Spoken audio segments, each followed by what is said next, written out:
With reports of influenza-like illness cases increasing and the recent suspension of face-to-face classes in Metro Manila, the Department of Health or DOH alleviated public concerns to the said disease. Our Bien Manalo tells us more. Jenelyn's son, a grade 1 student, did not go to school for a week last week. He had cough and cold with fever. Jenelyn was worried, so she immediately had the child check up at the hospital to keep the illness from getting worse. Kahawa-hawa yung mga estudyante. Mahirap din magkasakit ng mga bata.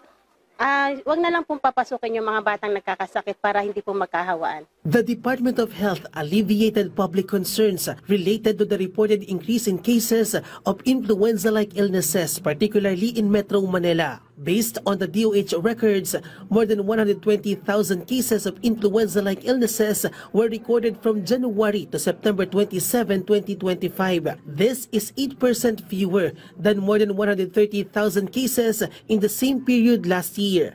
The department expects this number to increase further due to the cold weather.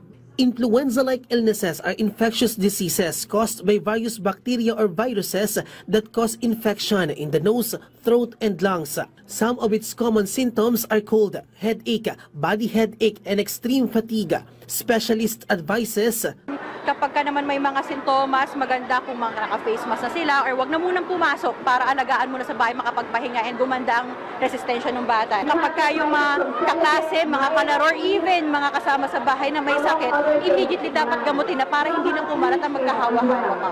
The Department of Education suspended face-to-face classes in all public schools in Metro Manila starting today until tomorrow, October 14, due to the increasing cases of influenza-like illnesses and from the fallout of 3 earthquakes that struck Central Visayas and southeastern Mindanao over the last week and a half.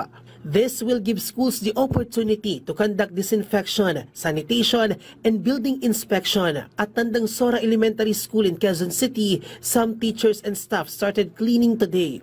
Many teachers and students have been infected, most of them in kindergarten up to grade 3. We prepared the school, especially dito sa disinfection ng mga classroom, and nagko-conduct na kami ng malawakang paglilinis sa bawat silid-aralan at sa mga offices nito.